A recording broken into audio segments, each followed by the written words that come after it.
Sutra teratai yang menakjubkan.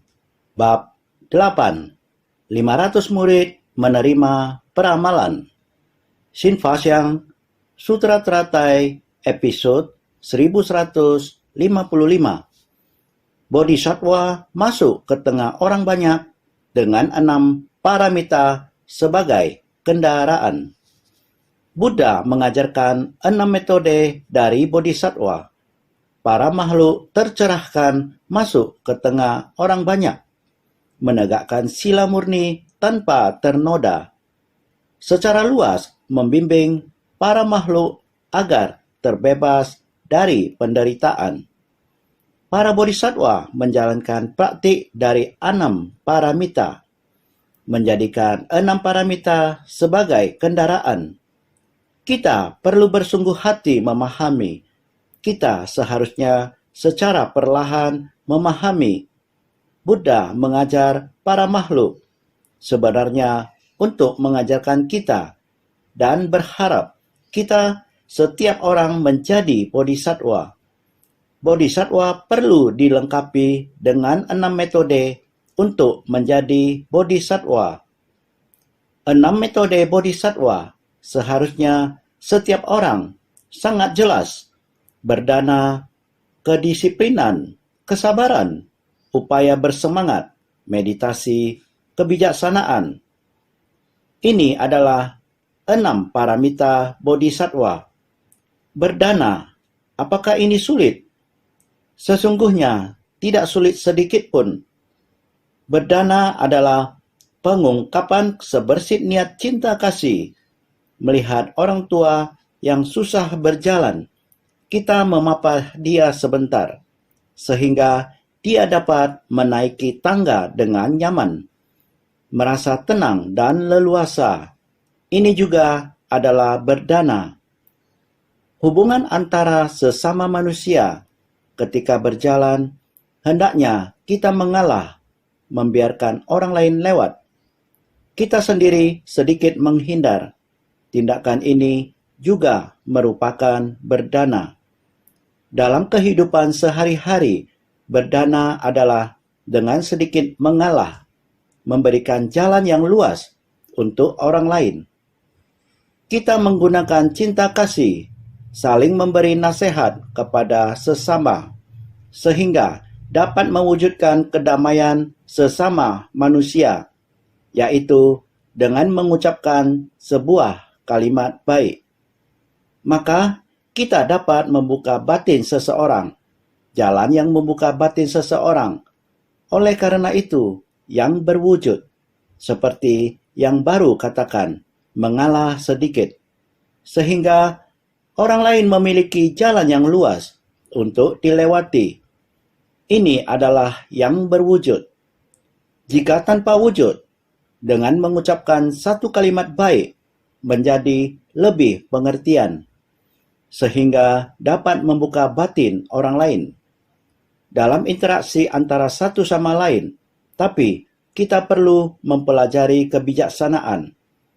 Apa yang benar, apa yang salah, harus jelas. Kita harus dapat membedakan yang benar dan yang salah. Kita harus belajar dharma. Kita berada di kerumunan orang berkata-kata baik adalah hal yang benar atau hal yang salah. Kita harus sangat jelas. Dengan cara ini dapat membuka hati orang. Biarkan orang memahami tidak boleh melakukan hal yang tidak benar. Menghindari berbuat kesalahan. Hal yang tidak benar harus dihentikan. Hal yang benar, kita semua harus bersatu hati dan bersama, bersumbangsi untuk orang banyak. Hati kita bukanlah sesuatu yang bisa kita lakukan sendiri. Kita masih membutuhkan kekuatan dari banyak orang untuk melakukannya bersama-sama. Hati kita juga harus terbuka lapang. Hati setiap orang juga harus terbuka lapang. Hati yang terbuka lapang dapat saling merangkul. Kekuatan bersama ini dapat bertumbuh. itu adalah sangat besar. Oleh karena itu, harus dapat membedakan yang benar dan salah. Hal yang benar, bersatu hati, adalah kekuatan besar untuk bersumbangsi kepada orang banyak. Hal yang tidak benar tentu saja tidak boleh terlibat di dalamnya. Hal yang tidak benar terlibat di dalam perbuatan salah, itu akan mengacaukan batin manusia. Sebuah kelompok akan menjadi sedikit menyimpang sampai menjauh ribuan mil. Ini mesti menggunakan kebijaksanaan. Di tengah orang banyak, tentu kita ingin semua orang mempunyai niat untuk bersumbangsi. Ini dinamakan memasuki kerumunan orang banyak. Kita harus jelas terhadap yang benar dan yang salah. Yang benar, kita harus segera mendukung. Kita semua bersumbangsi bersama. Yang tidak benar, kita harus segera menasehati. Jangan menimbulkan kesalahan. Sebenarnya, ini juga dinamakan berdana. Berdana tidak berarti saya harus mengeluarkan uang, baru dinamakan berdana. Saya harus memberi banyak barang, baru dinamakan memberi. Tidak benar. Itu adalah barang berwujud. Yang paling penting adalah tidak berwujud, yaitu kita harus menjalankannya seperti Buddha datang ke dunia, telah menceritakan begitu banyak tentang pelatihan diri beliau. Pastinya, waktu pelatihan diri beliau sangatlah lama, dari kehidupan ke kehidupan. Beliau juga banyak berhubungan dengan kehidupan makhluk lainnya. Maka, kisah dari beliau juga sangat banyak. Di dalam Jataka Sutra Sang Buddha, beliau demikian menceritakan bahwa beliau pernah melewati satu masa kehidupan yang demikian. Beliau bercerita bahwa masa kehidupan tersebut sangatlah menderita karena beliau terlahir sebagai orang yang miskin, yang selalu melakukan kerja berat dan hanya melayani orang lain saja, bekerja dan bersama dengan orang-orang yang miskin dan kesulitan. Beberapa dari orang-orang miskin ini tenaganya agak kurang. Hidupnya sangat susah dan kekurangan makanan. Maka tenaganya menjadi sangat kurang. Akan tetapi, kerjaan yang harus dilakukan sangatlah berat. Beliau berkata, berada di tengah orang-orang yang susah ini, beliau senantiasa membantu yang lain. Selain hal yang harus dikerjakan sendiri, beliau menggunakan waktu dan tenaganya semaksimal mungkin untuk segera menyelesaikannya. Selanjutnya, segera membantu orang yang tenaganya agak kurang dan membutuhkan upah untuk menghidupi keluarga mereka. Orang yang kesusahan seperti ini, beliau selalu membantu mereka dalam waktu yang panjang dan tidak menyia-nyiakan waktu yang ada, yakni mengerahkan tenaga demi semua orang yang menderita ini. Ini adalah pembinaan diri beliau. Ada suatu kali juragan ingin memperdagangkan barang-barang ini, dan barang-barang ini harus melewati transportasi kapal untuk menyeberangi lautan.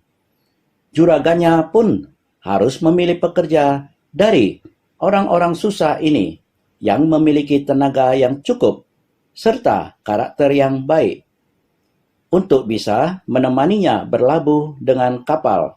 Dan orang miskin ini terpilih oleh juragan sebagai salah satu pekerjanya. Semua hasil panen sudah dimuat ke atas kapal besar tersebut. Selain barang-barang dari juragan ini, masih ada barang-barang milik orang lain yang juga akan diperdagangkan menyeberangi lautan.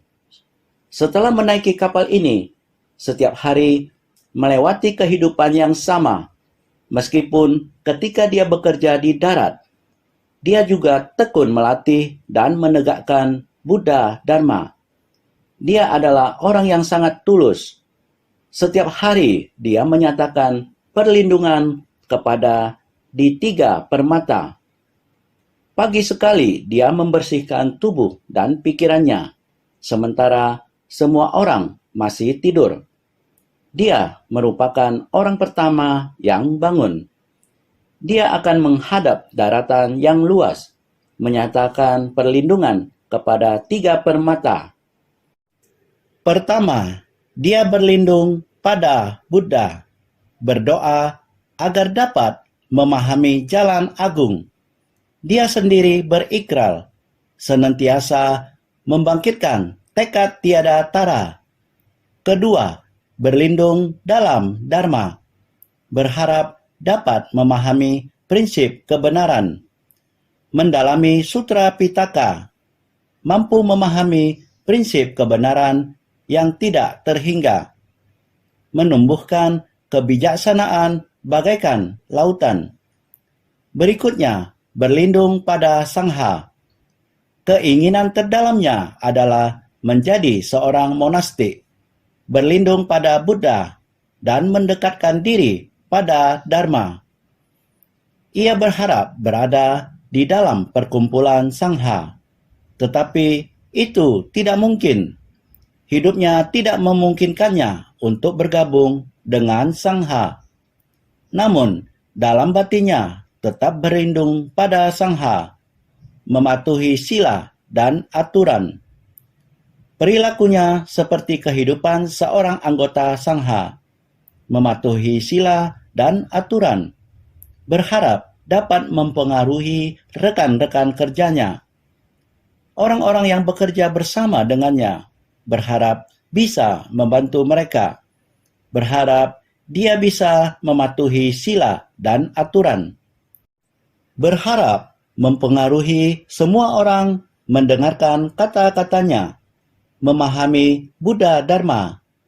Ini adalah keinginannya. Setiap hari dia bekerja di daratan. Dia melakukan hal-hal ini, berlindung sendiri pada Tri Ratna. Dia sangat yakin menghadapi laut lepas yang luas. Dia sendiri memiliki keyakinan yang dalam pada hakikat diri sebagai Buddha, hakikat diri sebagai Dharma, hakikat diri sebagai Sangha. Dia juga sangat yakin tidak meninggalkan ajaran dari perlindungan pada Tri Ratna. Bahkan setelah naik ke kapal, dia melakukan hal yang sama setiap hari menghadapi laut lepas yang luas, langit berbintang yang luas. Sebelum fajar menghadapi langit yang luas, dengan bulan dan bintang yang tak terhitung jumlahnya. Laut lepas yang sangat luas, dia masih sama berlindung pada Tri Ratna. Ini adalah pekerjaan yang dilakukan sehari-hari. Kapal itu sangat stabil saat melakukan perjalanan melintasi lautan luas. Suatu ketika, kapal itu kandas di sebuah pulau dan tidak bisa bergerak. Selama waktu ini, perahu tidak bergerak. Tetapi semua orang aman. Pemilik kapal, juragan dari pekerja keras ini, bermimpi tentang seorang lelaki tua dengan rambut dan janggut putih, berpakaian putih. Lalu datang dan memberitahunya. Dia berkata, "Kapalmu ini berada di hari ke-6 dan tidak dapat meninggalkan pantai, terdampar dan tidak bisa meninggalkan tempat ini. Itu karena ada seorang pria di kapalmu. Pria ini adalah orang yang kamu bawa.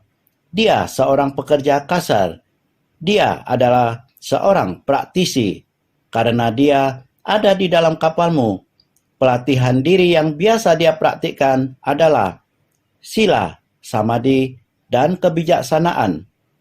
Karena kekuatan samadinya sangat kuat, maka perahu ini stabil di tempat ini, tidak bisa bergerak maju. Jika Anda dapat membiarkan orang ini pergi, kapal ini dengan sendirinya akan bergerak. Ketika juragan bermimpi ini, dia merasa sangat aneh. Betul, saya mempekerjakan pekerja ini. Dia benar-benar bertekad untuk membina diri. Setiap hari melakukan kebaktian pagi. Dia sendiri berlindung kepada Tri Ratna. Batin sangat mantap dan tenang. Tapi, apa hubungan dengan kapalku tidak bisa bergerak? Dia tidak paham. Jadi, dia mengungkitnya dan menceritakan kejadian mimpinya kepada semua orang. Ke orang lain yang juga memiliki barang di kapal. Para majikan ini mengatakan demikian. Jangan terlalu banyak pikir, karena dalam mimpi Anda, orang tua ini demikian berkata kepada Anda, karena ada orang ini di kapal ini. Makanya kapal ini tidak dapat bergerak. Mengapa kamu tidak membiarkan orang ini meninggalkan kapal ini? Orang yang begitu baik ini, bagaimana Anda membiarkan dia meninggalkan kapal ini?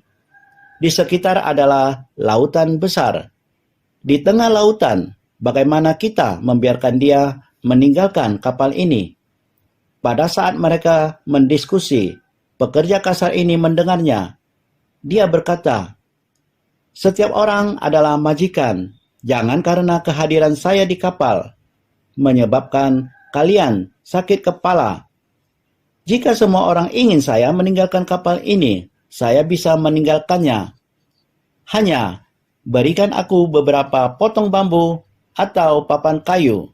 Demikian memberikan saya beberapa potong bambu atau kayu, saya sudah bisa meninggalkan kapal ini." Semua orang berpikir, asalkan dia dapat meninggalkan kapalku, akan bergerak lagi. Beberapa potong papan kayu atau beberapa potong bambu lalu dirakit dan diikat bersama. Kemudian, dia sudah bisa meninggalkan kapal. Demikian juga sangat baik. Jadi, dengan cara ini, yaitu kayu dan bambu, demikian diikat menjadi rakit. Membiarkannya mengapung di lautan, hanyut bersama angin. Demikian orang ini meninggalkan kapal ini dan melayang jauh. Tetapi kapal ini telah melewati 1 hari. Tiba-tiba di tengah malam, iklim berubah. Angin dan ombak bertambah besar. Dikarenakan angin dan ombak besar, kapal ini mengikuti arus air naik ke atas dan meninggalkan pinggiran. Tetapi ketika tiba di tengah lautan, ada ombak besar dan menderu. Angin dan ombak sangatlah kuat. Kapal mulai bergoyang, dan seluruh kapal terbalik. Tidak ada satupun manusia yang bertahan. Semuanya tenggelam di dalam lautan. Pekerja ini dengan rakitnya yang terbuat dari beberapa potongan bambu dan kayu mengikuti arah angin dan tiba di pulau dengan selamat. Sampai di suatu pinggiran pulau yang besar, satu ombak mendorong kapalnya sehingga bersandar di pantai. Demikian, orang ini naik ke atas pantai. Dari atas pantai, memandang suatu ruang terbuka tanpa ujung. Kemana seharusnya dia pergi? Tetapi perlahan-lahan maju ke depan dan terus berjalan. Meskipun melewati beberapa hari, haus dan lapar, dari kejauhan tampak seorang nelayan. Dia bertanya, "Tempat apakah ini?" Nelayan ini memberitahukan kepadanya, "Saya juga tidak tahu apa nama tempat ini, tetapi kami tinggal di sini. Kehidupan bergantung pada lautan. Di desa kami, semuanya hidup dengan damai dan harmonis." Sambil berbicara dengannya, lalu dia mengikuti nelayan ini memasuki desa. Orang-orang di desa semuanya adalah orang yang lembut dan ramah. Sebuah hamparan tanah luas yang sangat indah. Orang miskin ini mulai berbagi cerita dengan semua orang. Semua orang melihat bahwa sosok yang datang dari luar daerah ini begitu lembut dan ramah, juga begitu berpengetahuan. Mereka tidak pernah mendengar prinsip kebenaran yang begitu ilmiah. Semua orang lalu memintanya untuk tinggal menetap di satu hamparan tanah ini.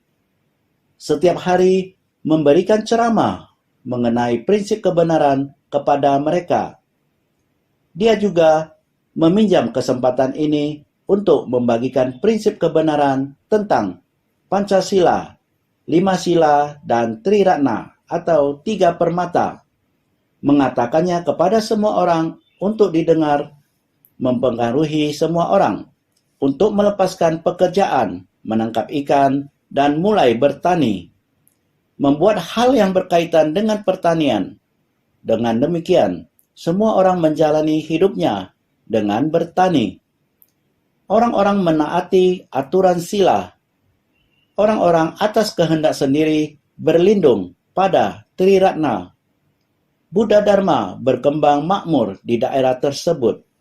Setelah Sang Buddha membabarkan bagian naskah ini, lalu mengatakan kepada murid-muridnya, "Ini adalah kehidupan saya yang tak terhitung jumlahnya. Kalpa sebanyak butiran debu yang lalu. Salah satunya kehidupan yang tidak dapat dihitung. Salah satu kehidupan di antaranya. Walaupun tubuh menerima sangat banyak penderitaan dan siksaan, saya tidak pernah melupakan Dharma. Saya mempunyai satu ikrar batin, yaitu dimanapun saya berada akan selalu berbagi dengan setiap orang, membimbing semua makhluk. Maka mereka bisa mempunyai jalinan jodoh dengan Buddha, menegakkan sila, berlindung pada Buddha dan Dharma. Ini adalah pengajaran dari Sang Buddha. Jadi, Buddha mengajarkan 6 metode dari Bodhisattva. Ini adalah cara mengajar semua makhluk. Pertama-tama dimulai dari 5 sila. 5 sila terlebih dahulu melakukan dengan benar dan menjaga sila diri sendiri dengan baik. Kemudian dapat menyayangi dan menghargai makhluk berjiwa. Pantangan membunuh dan menggalakkan cinta kasih. Ini adalah aturan sila dari Sang Buddha yang paling mikro atau halus. Aturan dalam kehidupan sehari-hari. Demikian dimulainya. Jadi, Buddha mengajarkan 6 metode dari Bodhisattva. Ini adalah 6 metode di dalam kehidupan. Jika diri sendiri ada mengikuti aturan dan menegakkan sila, juga dapat merubah ketidakberuntungan menjadi keberuntungan. Dewa laut tersebut percaya bahwa para dewa laut menyelamatkan pria tersebut. Dia juga berada di atas permukaan laut. Jika karma kolektifnya adalah bersama dengan orang di kapal itu, nyawanya harusnya sudah melayang. Karena dia tidak memiliki karma kolektif yang sama dengan mereka, makanya Dewa Laut menunjukkan diri agar dia meninggalkan kapal. Sebab dan kondisi membawanya ke desa kecil tersebut untuk membimbing para makhluk. Ini juga adalah sebab dan kondisi. Jadi, di mana-mana juga bisa terjadi. Para makhluk tercerahkan masuk ke tengah orang banyak. Masuk ke tengah orang banyak tetap memberikan teladan dengan tubuh sendiri, menegakkan sila murni tanpa ternoda, walaupun di perkampungan nelayan. Kita tidak melakukan perbuatan membunuh, bahkan menyadarkan dan membimbing para makhluk untuk berhenti dari karma membunuh. Jadi, dia secara luas membimbing para makhluk agar terbebas dari penderitaan. Para bodhisattva menjalankan praktik dari 6 paramita. Ini adalah menjadikan 6 paramita sebagai kendaraan. Ini adalah kita sebagai praktisi yang melatih diri. Sang Buddha memberikan kita metode untuk berjalan, meskipun dharma yang demikian sederhana, sebab dan kondisi sudah digariskan.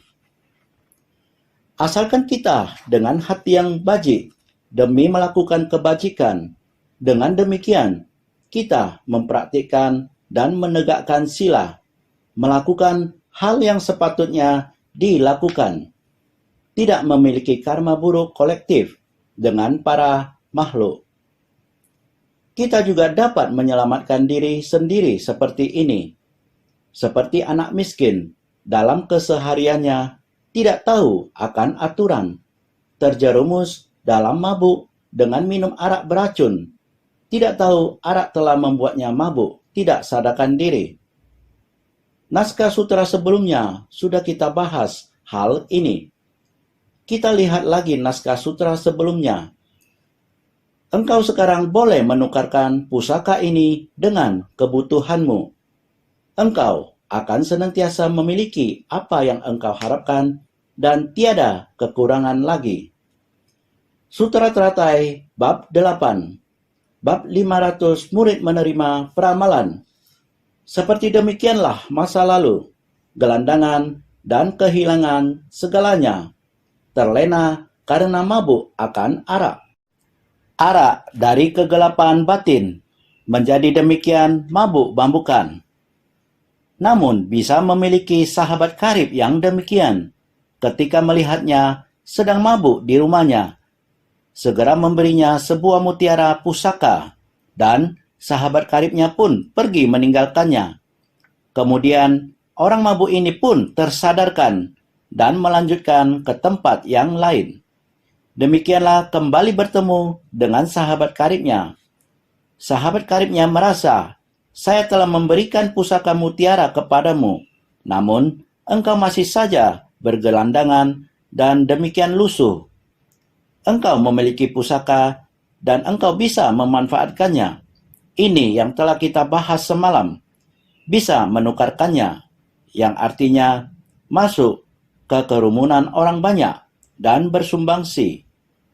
Bukan hanya mempraktikkan dharma untuk kegunaan sendiri. Engkau seharusnya bersumbangsi. Inilah yang Sang Buddha ajarkan kepada kita. Jika kita berkenan berbagi Buddha Dharma dengan orang lain, maka itu tidak akan habis kita gunakan. Kita bersungguh hati mendengarkan, ke atas memohon Buddha Dharma, dan ke bawah membimbing para makhluk. Tiada henti terus memohon Buddha Dharma dengan giat. Tentu saja kita dengan tekun membimbing para makhluk. Kita memiliki Dharma yang tak habis terpakai. Ini yang dimaksud dengan menukarkan. Selanjutnya kembali mengatakan, Buddha juga seperti ini. Ketika masih menjadi bodhisattva, mengajar dan membimbing kami sekalian, memungkinkan kami membangkitkan tekad untuk mencari kemahatauan. Akan tetapi kami dengan segera abai dan lupa, tidak tahu dan tidak sadar. Sutra Teratai Bab 8, Bab 500 Murid Menerima Peramalan. Ini adalah 500 murid setelah mendapat peramalan dari Sang Buddha, bersukacita, mengibaratkan diri sebagai orang mabuk, dan mengibaratkan Sang Buddha bagai sahabat karib. Buddha juga seperti ini, seperti sahabat karib itu. Sama seperti dulu ketika masih bodhisattva. Dalam setiap kehidupan menjadi bodhisattva bagi kehidupan para makhluk. Ketika masih menjadi bodhisattva, mengajar dan membimbing kami sekalian, juga pernah memberi pengajaran kepada kita, mengajarkan kepada kita agar membangkitkan tekad untuk mencari kemahatauan. Adalah demi membangkitkan kebijaksanaan kita, membangkitkan batin kewelas asian kita. Namun akhirnya kita meninggalkannya. dalam setiap kehidupan sesuai hukum alam. Pada akhirnya, kita akan pergi dan menuju ke jalan masing-masing. Kita pergi meninggalkan yang lain. Akhirnya kita lupa. Itu disebut segera abai dan lupa, tidak tahu dan tidak sadar. Kita lupa lagi yang pernah diajarkan oleh bodhisattva kepada kita dahulu. Karena kita terselubung oleh kebingungan, karena pelatihan diri kita tidak baik, sehingga di luar kendali kita, lalu menciptakan karma lagi. Kita mendapat balasan karma lingkungan sesuai dengan karma kita. Kita juga mendapatkan balasan karma langsung dari karma kita. Mengikuti kekuatan karma kita, maka kita menjadi lupa lagi apa yang diajarkan oleh para bodhisattva kepada kita pada kehidupan lampau. Namun jalinan jodoh ini masih terikat. Maka naskah sutra yang berikut ini mengatakan, setelah mencapai jalan ke arahatan, kami beranggapan diri sendiri telah mencapai nirwana. Dalam kesulitan untuk menghidupi diri, kami sudah puas dengan sedikit yang diperoleh. Namun, ikrar untuk mencari kemahatauan masih ada dan belum hilang. Sutra Teratai Bab 8, Bab 500 murid menerima peramalan. Naskah sutra ini mengatakan lagi, dalam kehidupan ini, sebab dan kondisi berpadu, mengikuti Buddha melatih diri. Jika ada menerima pengajaran dari Sang Buddha, kapasitas kami, Buddha memberikan kami Dharma dari 4 kebenaran mulia dan 12 nidana. Kami melatih diri dengan sungguh hati, namun hanya melatih dengan tujuan mencapai nirwana, demi memberi kebaikan pada diri sendiri. Kita tahu bahwa bertumimbal lahir di 6 alam penuh penderitaan, lahir dan mati di luar kendali diri sendiri, di 4 jenis kelahiran dan 6 alam kehidupan. Sekarang kita bisa mendapatkan pengajaran dari Buddha.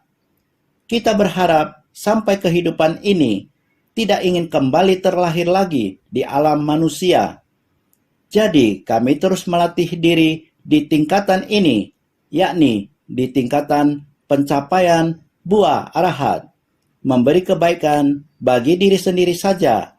Setelah mencapai jalan ke arahatan, kami beranggapan diri sendiri telah mencapai nirwana.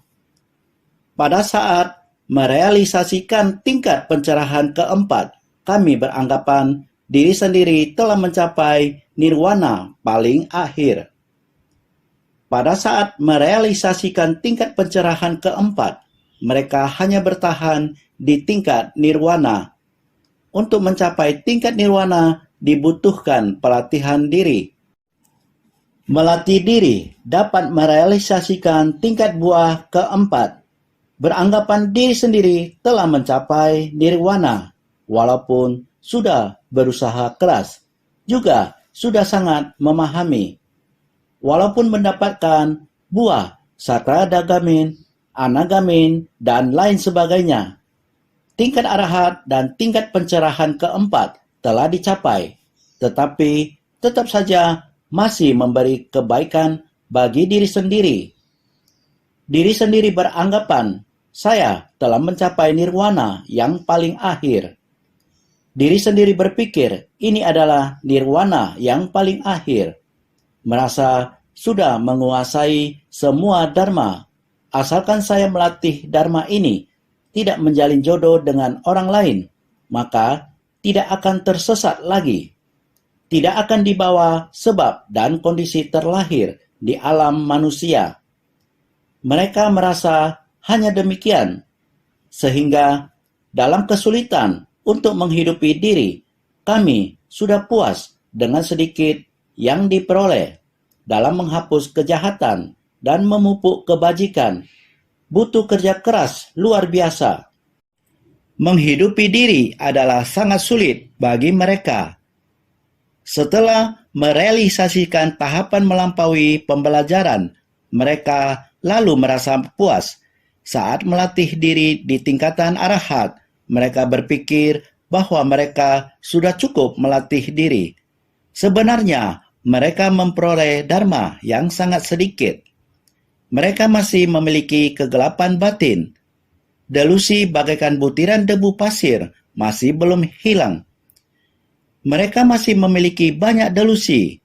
Maka, dalam kesulitan untuk menghidupi diri, kami sudah puas dengan sedikit yang diperoleh. Dharma yang telah mereka peroleh ternyata sangat sedikit. Mereka hanya memahami ajaran 4 kebenaran mulia, 12 nidana. Sang Buddha telah mendapatkan banyak ajaran, kebenaran sejati dari segala sesuatu di alam semesta. Tetapi mereka masih belum bisa memahaminya. Mereka hanya berpikir bahwa dalam menghapus kejahatan dan memupuk kebajikan butuh kerja keras luar biasa. Mereka selalu menyadari hal itu semua adalah penderitaan dan mengumpulnya banyak kegelapan batin, sebab dan kondisi untuk datang ke dunia ini. Karena mereka hanya mengetahui hal ini, maka karena hanya mengetahui hal ini saja, mereka sudah mengetahui kesulitan ini. Sangat sulit bagi mereka. Maka, setelah merealisasikan tahapan melampaui pembelajaran, mereka berpikir sejak mereka mengetahui kesulitan ini, mereka tidak perlu mengejar apapun. Mereka berpikir bahwa sudah cukup dengan mengetahuinya saja. Mereka mengetahui saat banyak kegelapan batin dan kerisauan batin digabungkan, maka hasilnya adalah penderitaan. Saya sudah memahami ini semua. Saya tidak perlu lagi melatih diri dengan tekun. Saya telah merealisasikan tahapan melampaui pembelajaran, dan saya sudah merasa puas diri.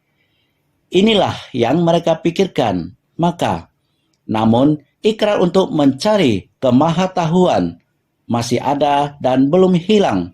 Dulu pernah membangkitkan ikrar agung untuk mencari kemahatauan.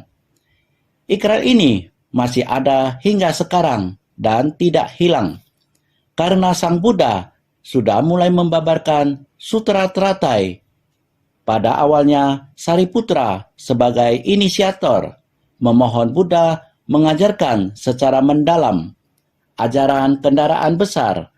Sariputra juga telah menerima peramalan. 4 murid utama juga tersadarkan, juga menerima peramalan. Kemudian muncul perumpamaan kota gaib. Juga sangat memahami bahwa membutuhkan waktu yang begitu lama. Juga mendengar Purna Maitrayani Putra begitu dekat dengan hati Buddha, dan Sang Buddha sangat memujinya. Mereka tahu seluruh proses ini ternyata ikrar untuk mencari kemahatauan. Sebenarnya kita juga sudah memiliki pemahaman demikian. Sariputra telah memahami, 4 murid utama juga memahami. Kami 500 arahat semestinya bisa mencapai pemahaman yang sama. Mereka telah menerima peramalan. Kita tidak jauh berbeda dengan mereka. Jadi, ikrar untuk mencari kemahatauan masih ada dan belum hilang. Inilah tekad luhur yang dibangkitkan di masa lalu. Sang Buddha mengajari para bodhisattva membimbing, mulai membangkitkan tekad luhur, mencari kemahatauan. Ikrar ini juga masih ada. Sekarang ini kita tahu bahwa itu belum hilang. Sejak kamu membangkitkan ikrar di dalam batin, ikrar tersebut sudah ada. Meskipun kamu masih belum keluar untuk bersumbangsi, namun ikrar yang kamu bangkitkan masih ada. Sebersit niat pikiran baik kembali ke sifat hakiki tata. Ikral untuk mencari kemahatauan adalah ikral semula dari kendaraan besar. Adalah setiap orang memiliki sifat hakiki. Setiap orang memiliki prinsip kebenaran dari kendaraan besar. Semua orang memiliki, semua orang mampu melakukannya. Ikrar untuk mencari kemahatauan adalah ikrar semula dari kendaraan besar. Masih ada dan belum hilang. Dengan batin pencerahan yang tiada tara, sepanjang waktu yang lama pernah diharumi dan berada dalam pakaian dari kesadaran baru. Itu sebabnya hingga sekarang belum lupa dan hilang. Maka masih ada dan belum hilang dengan batin pencerahan yang tiada tara. Sepanjang waktu yang lama pernah diharumi, waktu yang sangat lama sebelumnya, kalpa sebanyak butiran debu sebelumnya, saya sudah pernah mendengarkan dharma yang demikian, telah menghirup dharma. Saya telah pernah menghirup dharma ini. Berada dalam pakaian dari kesadaran baru hingga saat ini, kembali menerima ajaran dharma dari Sang Buddha. Dharma yang lama sudah terakumulasi, sudah pernah menghirupnya, kami masih mengingatnya. Sekarang dengan sungguh-sungguh menjadi tersadarkan. Ternyata batin yang tersadarkan dari kendaraan besar saat ini perlahan telah terbangkitkan. Perlahan menjadi paham segala kebenaran sejati di dunia ini. Sudah bisa saya pahami semuanya. Di kehidupan ini dalam pakaian dari kesadaran baru. Sekarang saya telah memahami bahwa mutiara ini berada di dalam baju saya. Karena sahabat karib saya menyampaikan kepada saya bahwa dalam baju saya terdapat pusaka mutiara ini. Saat ini saya telah mengetahui. Itu sebabnya hingga sekarang belum lupa dan hilang. Ternyata mutiara ini masih ada, walaupun saya bergelandangan dalam waktu yang lama dan hidup dalam keadaan yang lusuh. Akan tetapi dalam baju saya terdapat mutiara ini. Sama halnya, bukankah kita sama dengan ini? Walaupun dalam tingkatan manusia awam dan penuh kegelapan batin, sesungguhnya sifat hakiki kita masih ada. Buddha sanggup demikian, kita juga semestinya sanggup. Sekarang Bhagawan menyadarkan kami sekalian, seraya berkata demikian, para biksu, apa yang engkau sekalian peroleh, bukanlah nirwana yang paling akhir. Selama jangka waktu panjang, aku mendorong engkau sekalian untuk menanamkan akar kebajikan dari Buddha. Sutra Teratai Bab 8, Bab 500 murid menerima peramalan. Bagian naskah ini mengatakan, sekarang Buddha mulai membabarkan Sutra Teratai. Sekarang Buddha telah menyadarkan kita, membuat kita semua tahu bahwa semua orang mengatakan bahwa diri sendiri bodoh, kecanduan oleh mabuk arak. Maka Buddha pernah mengatakan demikian kepada kita, para biksu, apa yang engkau sekalian peroleh bukanlah nirwana paling akhir. Buddha sudah pernah mengatakan demikian kepada kita.